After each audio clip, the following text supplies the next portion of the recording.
श्रीहरि ओम्।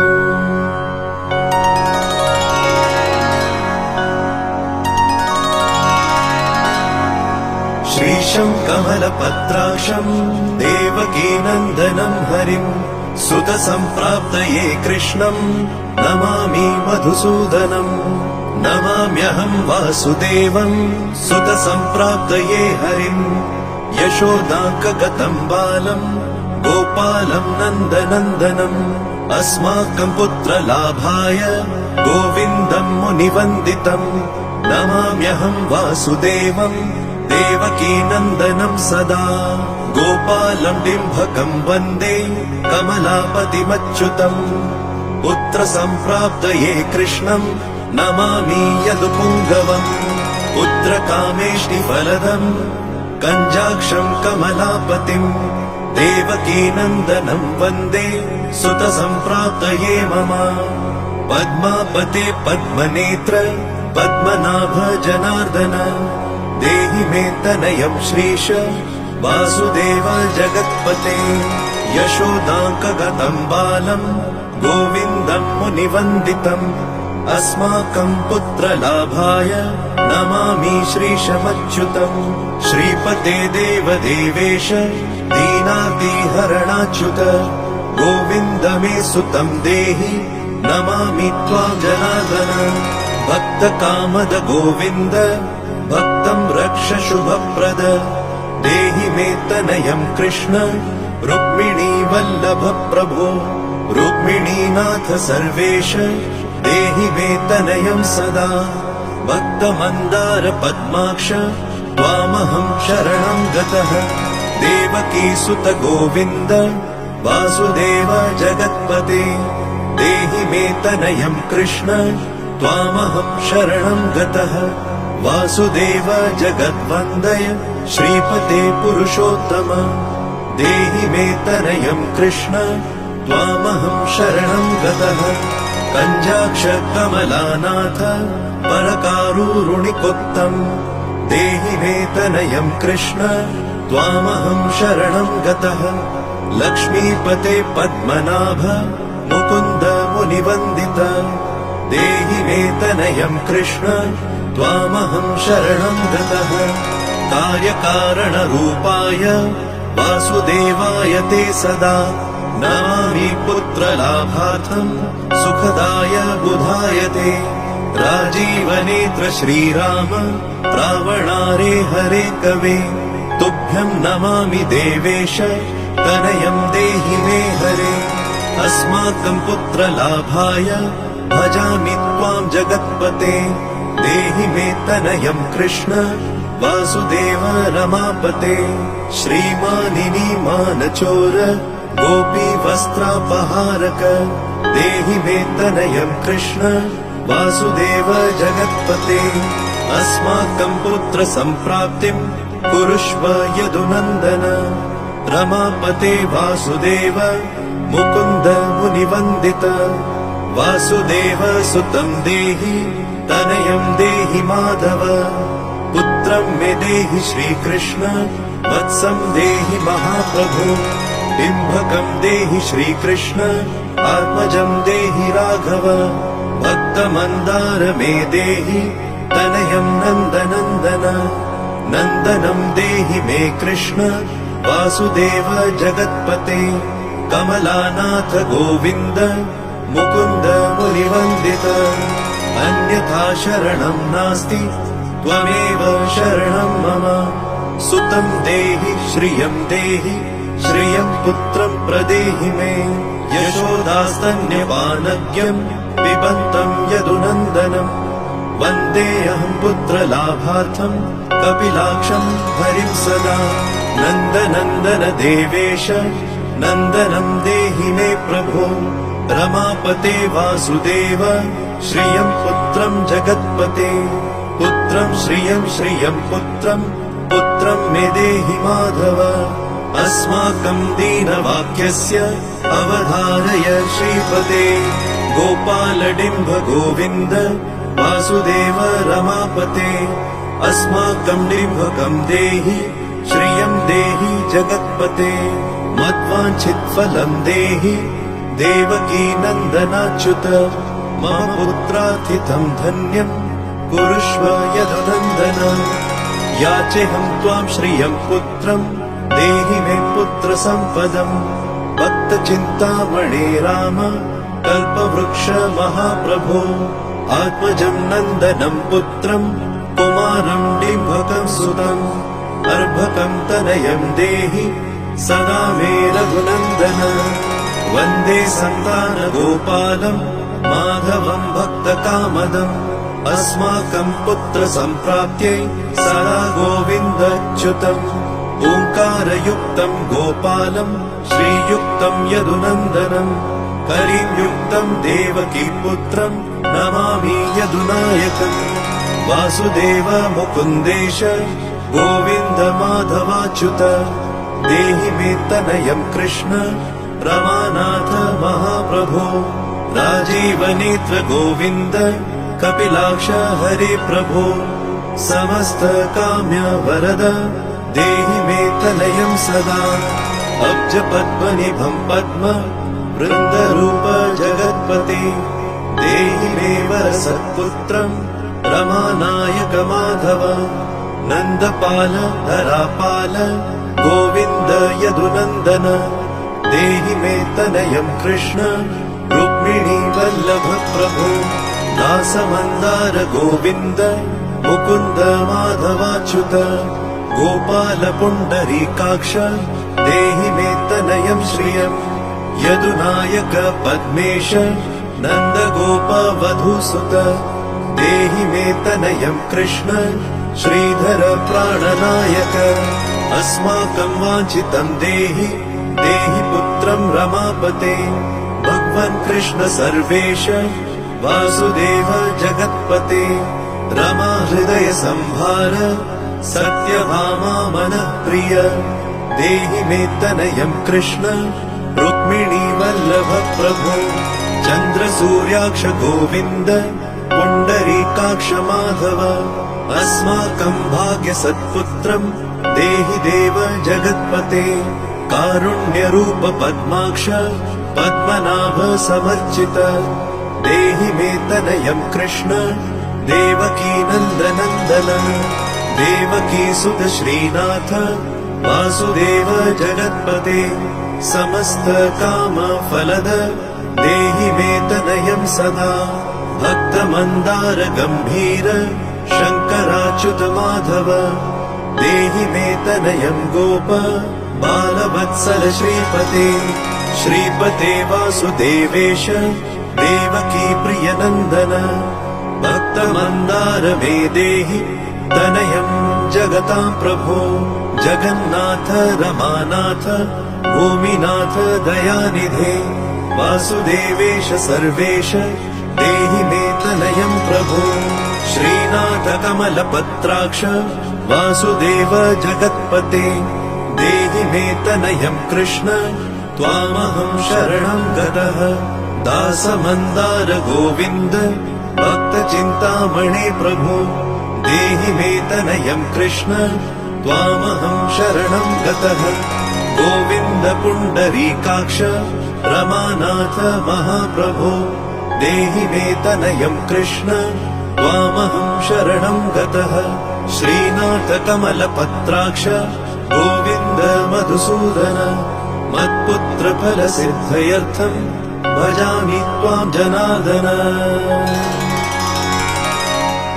स्तन्यं पिबन्तं जननी मुखाम्बुजम् विलोक्य मन्दस्मितं मोज्ज्वलाङ्गम् स्पृशन्तमन्यस्तनम् अङ्गुलीभिर्वन्दे यशोदान्तगतं मुकुन्दम् याचेऽहं पुत्रसन्तानं भवन्तं पद्मलोचन देहि मे तनयं कृष्ण त्वामहं शरणं गतः अस्माकं पुत्रसम्पत्तेः चिन्तयामि जगत्पते शीघ्रं मे देहि दातव्यं भवता मुनिवन्दित वासुदेव जगन्नाथ श्रीपते पुरुषोत्तम कुरु मां पुत्रदत्तं च कृष्णदेवेन्द्र पूजित कुरु मां पुत्रदत्तं च यशोदा प्रियनन्दन मह्यं च पुत्रसन्तानं दातव्यं भवता हरे वासुदेव जगन्नाथ गोविन्द देवकी सुत देहि मे तनयं राम कौसल्या प्रियनन्दन पद्मपत्राक्ष गोविन्द विष्णो वामन माधव देहि मे तनयं सीता प्राणनायक राघव कञ्जाक्ष कृष्ण देवेन्द्र मण्डित मुनिवन्दित लक्ष्मणाग्रज श्रीराम देहि मे तनयं सदा देहि मे तनयं राम दशरथ प्रियनन्दन सीतानायक कञ्जाक्ष मुचुकुन्द वरप्रद विभीषणस्य या लङ्का प्रदत्ता भवता पुरा अस्माकं तत्प्रकारेण तनयं देहि माधव भवदीय पदाम्भोजे चिन्तयामि निरन्तरम् देहि मे तनयं सीता प्राणवल्लभ राघव राममत्काम्य वरद पुत्रोत्पत्तिफलप्रद देहि मे तनयं श्रीश कमलासनवन्दित राम राघव सीतेश लक्ष्मणानुज देहि मे भाग्यवत्पुत्र सन्तानं दशरथात्मज श्रीपते देवकी गर्भ सञ्जात यशोदा प्रियनन्दन देहि मे तनयं राम कृष्ण गोपाल माधव कृष्ण माधव गोविन्द वामनाच्युत शङ्कर देहि मे तनयं श्रीश गोपबालक नायक गोपबाल महाधन्य गोविन्दाच्युत माधव देहि मे तनयं कृष्ण वासुदेव जगत्पते दिशतु दिशतु पुत्रं देवकी नन्दनोऽयं दिशतु दिशतु शीघ्रं भाग्यवत्पुत्रलाभम् दिशति दिशतु श्रीशो राघवो रामचन्द्रो दिशतु दिशतु पुत्रं वंशविस्तारहेतुः दीयतां वासुदेवेन तनयो मत्प्रियः सुतः कुमारो नन्दनः सीता नायकेन सदा मम राम राघव गोविन्द देवकी सुत माधव देहि मे तनयं श्रीश गोपबालक नायक वंशविस्तारकं पुत्रं देहि मे मधुसूदन सुतं देहि त्वामहं शरणं गतः ममाभीष्टसुतं देहि कंसारे माधवाच्युत सुतं देहि त्वामहं शरणं गतः चन्द्रार्ककल्पपर्यन्तं तनयं देहि माधव सुतं देहि त्वामहं शरणं गतः विद्यावन्तं बुद्धिमन्तं श्रीमन्तं तनयं सदा देहि मे तनयं कृष्ण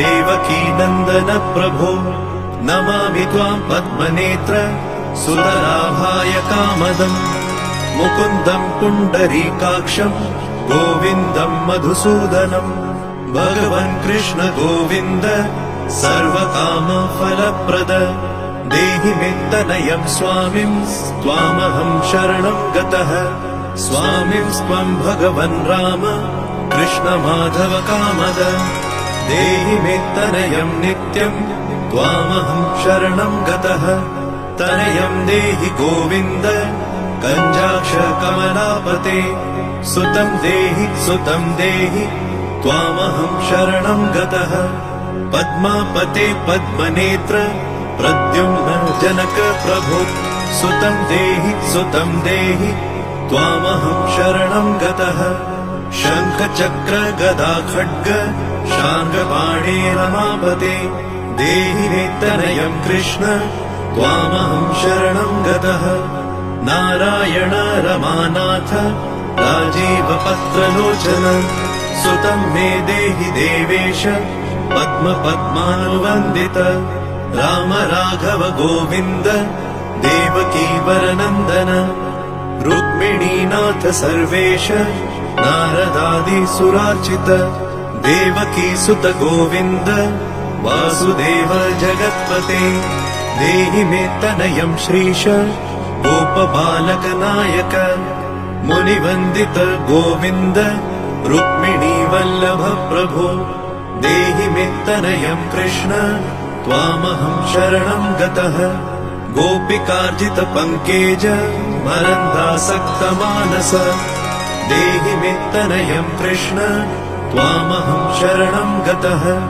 रमा हृदय पङ्केज लोल माधव कामद ममाभीष्ट सुतं देहि त्वामहं शरणं गतः वासुदेव रमानाथ दासानां मङ्गलप्रद देहि मे तनयं कृष्ण त्वामहं शरणं गतः कल्याणप्रद गोविन्द मुरारे मुनिवन्दित देहि मे तनयं कृष्ण त्वामहं शरणं गतः पुत्रप्रद मुकुन्देश रुक्मिणी वल्लभ प्रभु देहि मे तनयं कृष्ण त्वामहं शरणं गतः पुण्डरीकाक्ष गोविन्द वासुदेव जगत्पते देहि मे तनयं कृष्ण त्वामहं शरणं गतः दयानिधे वासुदेव मुकुन्द मुनिवन्दित देहि मे तनयं कृष्ण त्वामहं शरणं गतः पुत्रसम्पत्प्रदातारं गोविन्दं देवपूजितं वन्दामहे सदा कृष्णं पुत्रलाभप्रदायिनं कारुण्यनिधये गोपी वल्लभाय मुरारये नमस्ते पुत्रलाभार्थं देहि मे तनयं विभो नमस्तस्मै रमेशाय रुक्मिणी वल्लभाय ते देहि मे तनयं श्रीश गोपबालकनायक नमस्ते वासुदेवाय नित्यश्रीकामुकाय च पुत्रदाय च सर्पेन्द्र शायिने रङ्गशायिने रङ्गशायिन् रमानाथ मङ्गलप्रद माधव देहि मे तनयं श्रीश गोपबालकनायक दासस्य मे सुतं